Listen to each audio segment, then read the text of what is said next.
A paz do Senhor Jesus, imitadores de Cristo, eu sou o Pedro, feliz estou de estar aqui em mais um episódio dessa série que está maravilhosamente nos abençoando aqui no canal. O que gera transformação é colocar em prática. E hoje nós vamos falar de um assunto que eu amo, que Deus me orientou através de uma leitura, na verdade, do livro A Cultura do Jejum, de Luciano Subirá. Eu já falei ele aqui no canal, neste vídeo aqui, e foi uma bênção ter lido esse livro. E através dele eu tenho lido outros livros para poder aprender mais sobre o jejum.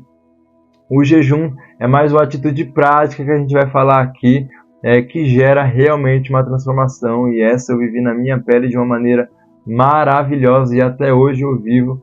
E Deus tem me abençoado. Então não sei quanto tempo vai ter esse vídeo, porque não vou... Como eu disse, não vou conseguir esgotar o assunto aqui porque é muita informação, mas vou tentar te ajudar a entender que essa prática é uma prática, é uma atitude prática que vai te abençoar e vai com certeza gerar uma transformação magnífica, não só na sua vida espiritual, não só na sua vida material, mas fisiológica e de uma maneira completamente diferente de tudo que você já viveu até hoje. Então, vamos entender primeiramente o que é o jejum. O jejum é nada mais, nada menos que uma abstinência alimentar. O que é a abstinência? É a falta. Então, a falta de alimento. Então, as pessoas às vezes colocam o jejum como, eu vou jejuar de celular, vou fazer um jejum de computador, vou fazer um jejum de televisão. Mas o jejum, a palavra jejum, no seu significado verdadeiro, se diz de alimento. Então, a abstinência alimentar. A gente acabou trazendo a parte só da abstinência, né? Que seria a falta, ou a falta de celular, a falta de um computador, a falta de uma televisão. Mas, na verdade, o jejum vem de uma questão alimentar. Então, é uma abstinência alimentar. Não tem como errado, um pecado, uma coisa... dizer que vai fazer um jejum de um celular, de alguma coisa, mas o significado da palavra jejum vem de uma abstinência alimentar, ou seja, deixar de comer, deixar de dar a seu corpo o alimento, o arroz e feijão. Perfeito? Até aqui entendido o que é o jejum. Agora vamos entender no âmbito espiritual, por que a gente faz o jejum, como que é que isso age no nosso corpo, qual que é o propósito do jejum. Para que a gente venha entender isso, vamos ler ali em Mateus capítulo 6, do versículo 16 ao 18, Jesus ensina sobre o jejum. Ele diz assim: além disso, quando jejuares, não sejais como os hipócritas, de semblante triste, porque desfiguram a face, para que aos homens pareça que jejuam. Em verdade, eu vos digo que eles já receberam a sua recompensa. Tu, porém, quando jejuares, unge a cabeça e lava a tua face, para que não pareça aos homens que jejuas, mas a teu Pai que está em secreto, e o teu Pai que vê em secreto te recompensará publicamente. Queria deixar um alerta aqui, antes de continuar nesse momento no assunto do vídeo, que esse versículo não quer dizer que a gente não pode e não deve falar de maneira nenhuma que a gente jejua. Não é um versículo que nos dá a orientação a gente trancar o nosso jejum a 7 chaves e ninguém nunca saber que a gente jejua ou jejuou ou vai jejuar na nossa vida, pelo amor de Deus. Eu expliquei melhor nesse vídeo aqui, vou deixar o link aqui na descrição, você pode assistir e entender que a gente pode falar sim que a gente jejua, e a gente pode e deve inspirar pessoas a jejuar, a fazer essa prática, a disciplina espiritual que é muito abençoadora. Agora vamos usar esse tópico para que a gente venha entender os propósitos do jejum. Aí a gente vai separar em duas partes, o propósito primário e os propósitos secundários do jejum. O propósito primário, primordial do jejum, é buscar a Deus. Esse é o primeiro propósito. Quando você fala, vou jejuar, a primeira intenção, a primeira coisa que você deve colocar e que é o correto é buscar a Deus. Não há outra coisa que você deva fazer para jejuar, jejuando. Não tem outra coisa que você deva buscar antes de buscar ao Senhor. Esse é o seu propósito primário, é o primordial. E depois de buscar a Deus, Secundariamente, você busca por outras coisas, e eu vou dar alguns exemplos bíblicos de jejuns que as pessoas buscaram a Deus e secundariamente buscaram algumas outras coisas. A gente tem vários exemplos na Bíblia, como jejum por perdão, por consagração, por direção divina. O jejum, por exemplo, por perdão é porque a pessoa já pecou, está jejuando por perdão. O jejum por consagração, ela está consagrando a sua vida, está jejuando para não pecar. Ou seja, um jejua porque pecou, o outro jejua para não pecar. Então tem ali os seus propósitos secundários. Ali, sobre o perdão, a gente pode colocar Jonas capítulo 3, do versículo 5 ao 9. Os ninivitas jejuaram e se arrependeram dos seus maus caminhos e Deus perdoou eles. Ou seja, um jejum ali por perdão. Em Salmo 35:3, o salmista jejuou por seu inimigo, buscando o perdão e a reconciliação. Consagração, direção divina também a gente pode jejuar secundariamente por isso. Os líderes da igreja em Antioquia, eles jejuaram e oraram antes de enviar Barnabé e Paulo em sua missão. Se baseando ali na direção buscando a direção do Espírito Santo, lá em Atos capítulo 13, versículo 2 e 3. Então tem muitos exemplos na Bíblia que a gente pode entender de um jejum que a pessoa buscou a Deus primariamente e secundariamente buscou algum outro propósito. Daniel, por exemplo, jejuou, nem foi por ele, foi pelo seu povo, pela sua nação.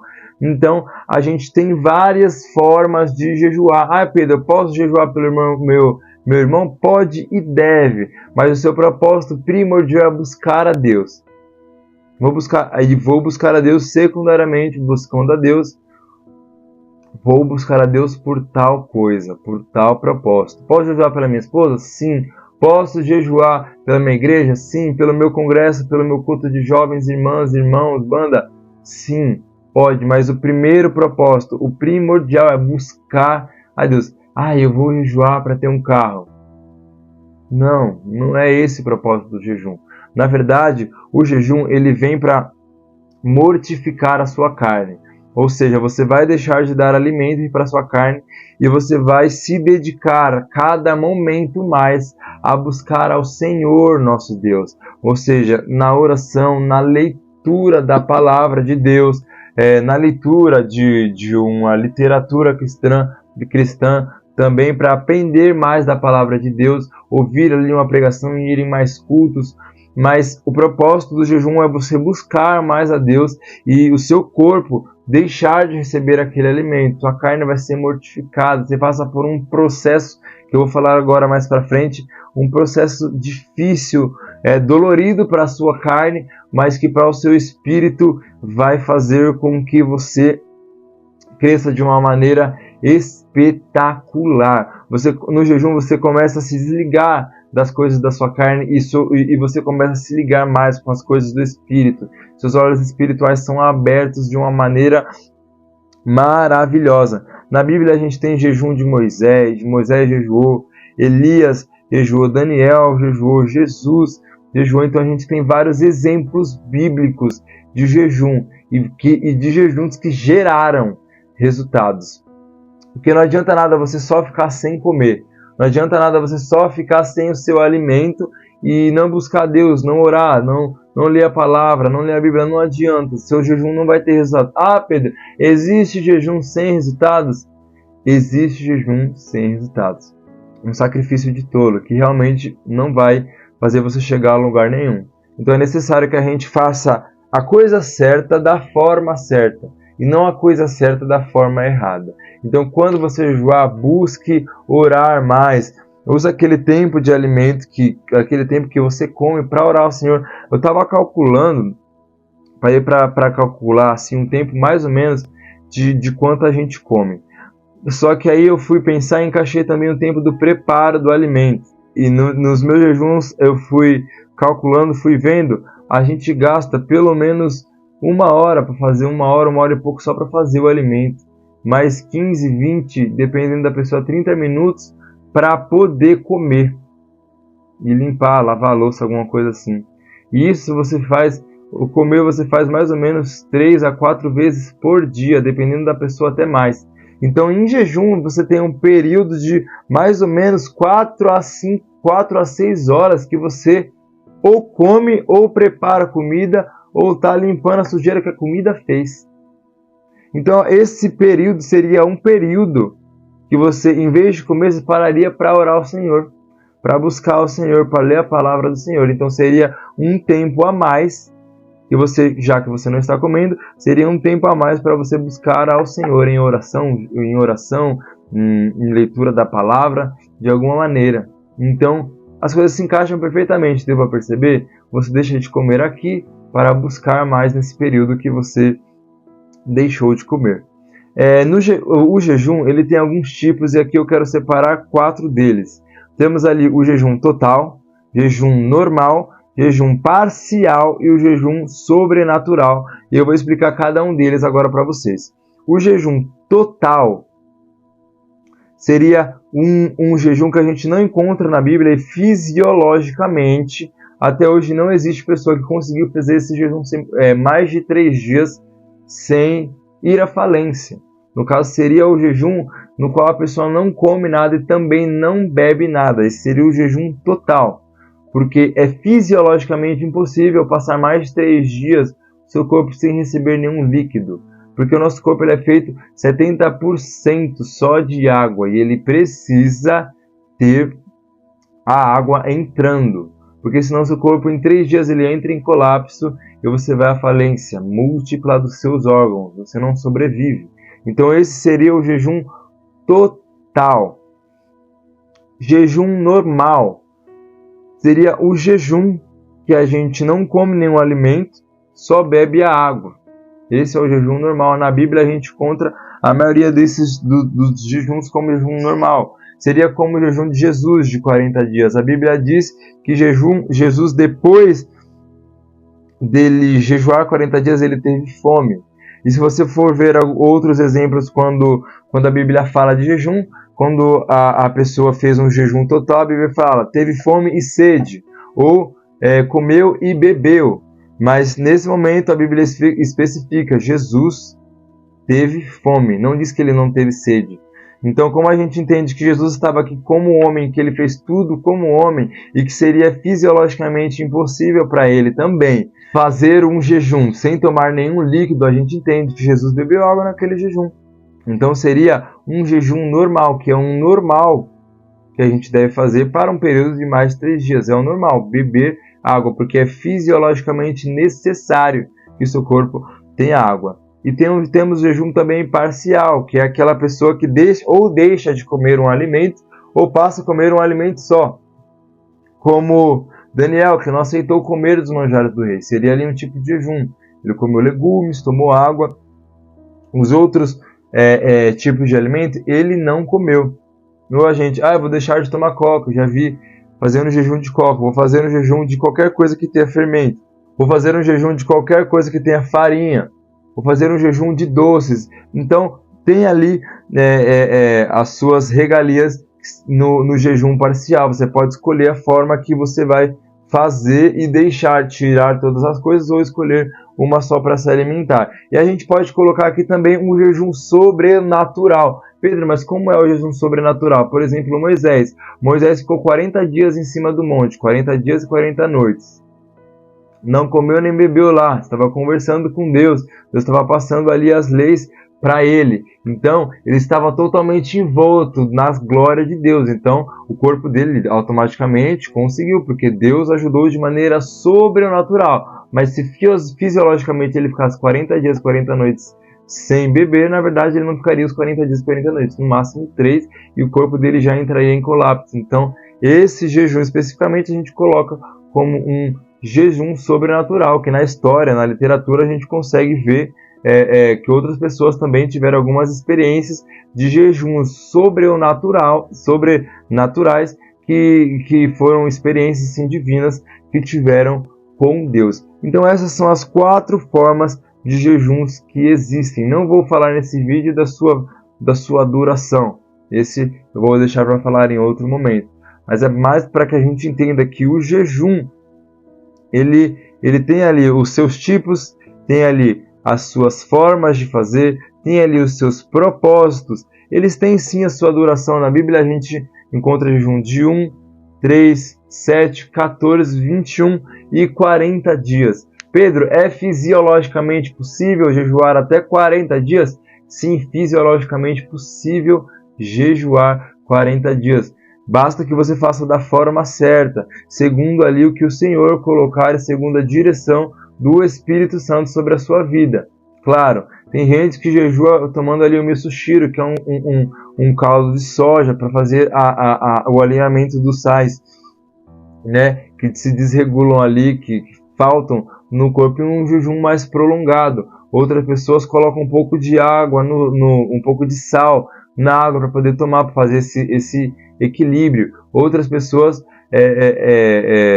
tomam apenas a água e o corpo vai se sustentando com o que tem, com a reserva de gordura. Explicando aqui mais sucintamente, o seu corpo ele tem a reserva de gordura, então nesses dias que você está sem comer, depois que você passa por esse processo de desintoxicação que eu vou falar no próximo tópico, o seu corpo passa a se alimentar dele mesmo, da gordura que ele já tem reservada. Então você não sente fome e consegue ficar ali jejuando por mais um período, até que seu corpo sinta fome de novo quando a reserva de gordura acabe. Aí é importante que você coma, porque você entra no processo de inanição. Foi o que aconteceu com Jesus. A gente crê que Jesus era magro, porque ele caminhava muito, a dieta daquela época era bem menos gordurosa e industrializada do que hoje. Então, a gente entende que Jesus era magro, ou seja, ele não tinha tanta reserva de gordura. Então, quando a Bíblia diz assim, depois de jejuar 40 dias teve fome, foi que depois de já ter entrado na citose, o corpo já estava ali comendo, ali absorvendo aquela reserva de gordura, a reserva de gordura estava se findando. O corpo deu alerta, fome, acabou a reserva de gordura. Que seria uma fome mais desesperadora, porque se ficar mais tempo sem comer depois de sentir essa fome depois da citose, depois do corpo ter consumido aquela reserva de gordura, você entra no processo de inanição. Essas palavras eu vou explicar em um outro vídeo melhor, mas você entra no processo de inanição, que é quando o corpo ele começa a comer tecido vivo. Então é importante que você coma, que aí já passa do processo saudável. Mas vamos entrar então nos benefícios do jejum. Vou falar de benefícios espirituais e de benefícios fisiológicos do jejum, que eu já estava entrando aqui sem perceber, porque eu gosto de falar muito desse assunto, então eu acabo me empolgando um pouco. Mas falando dos benefícios espirituais do jejum, a gente encontra no jejum uma mortificação da nossa parte carnal. Ou seja, a gente deixa de alimentar, como eu falei, o nosso corpo com a nossa carne com o alimento que ela quer, para se ligar nas coisas do Espírito. Então, o jejum faz com que nós nos desliguemos muitas vezes das coisas terrenas, e a gente começa a abrir os olhos cada vez mais para as nossas falhas, para os nossos erros, para os nossos pecados, para a nossa carne, para aquilo que está errado na nossa carne. E o jejum faz esse ajuste, ligando a gente cada vez mais ao céu, ligando a gente cada vez mais ao espiritual, ligando a gente cada vez mais ao Espírito Santo de Deus.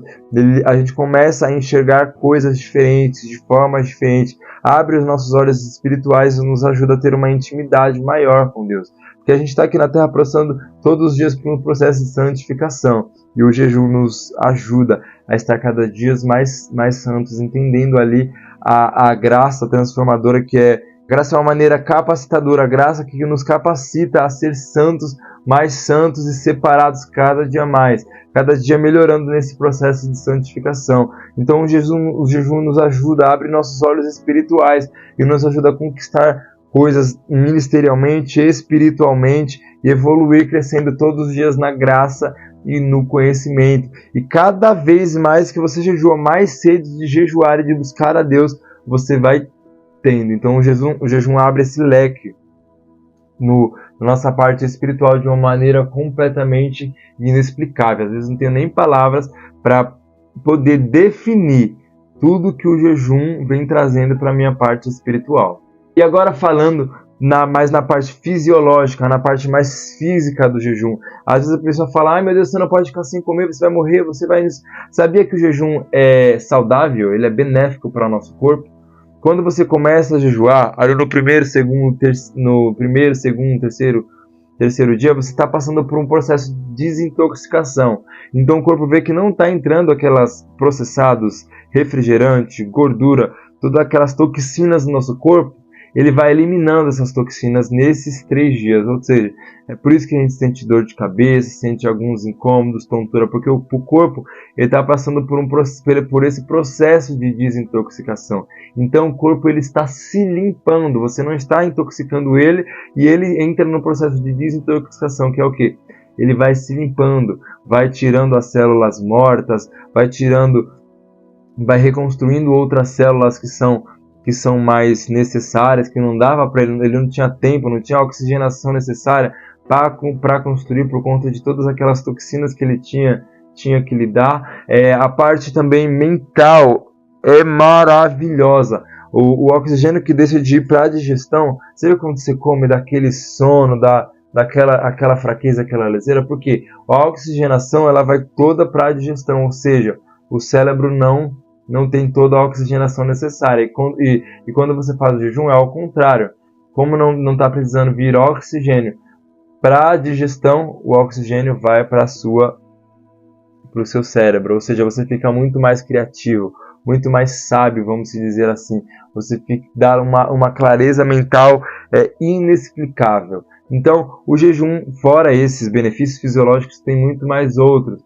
Então, o jejum ele nos ajuda de várias maneiras e transforma a nossa vida de maneiras inexplicáveis. Eu falei muito rasamente sobre o jejum. Se vocês quiserem que eu fale mais profundamente sobre o jejum, coloque nos comentários que eu vou fazer. Eu trago aqui no canal uma série só de jejum, quem sabe, aqui no canal, para que a gente venha entender um pouco mais. Mas espero que você tenha entendido que o jejum ele tem ali seus propósitos. Ele tem seu propósito primário, que é buscar a Deus, e depois você pode buscar por outras coisas sim, que a Bíblia nos dá exemplo de jejum, tem as suas formas, a sua duração, e que ele traz benefícios, e esses benefícios trazem transformação para a nossa vida. Então, colocando o jejum em prática na nossa vida, a gente vai conseguir encontrar em Deus uma transformação magnífica e muito significativa na nossa vida, tanto espiritual quanto física, quanto material. Então, o jejum, assim como a oração, eles são irmãos gêmeos. Vamos dizer assim, o jejum é irmão gêmeo da oração. Depois que eu vi essa frase, fez muito mais sentido para mim. O jejum, ele é irmão gêmeo da oração. Então, através disso, através dessa junção, jejum e oração, a gente consegue chegar muito mais longe. E através disso, a transformação vem para a nossa vida de uma maneira magnífica. Então, se esse vídeo te abençoou e conseguir dar clareza a alguma coisa, deixa o seu like, deixa seu comentário aqui se ficou alguma dúvida. Eu respondo todos os comentários sempre que vocês deixam aqui embaixo. Deixa o seu like e não esquece de compartilhar esse vídeo para o máximo de pessoas possíveis. E não esquece, o que gera transformação é colocar em prática. Deus te abençoe e até a próxima.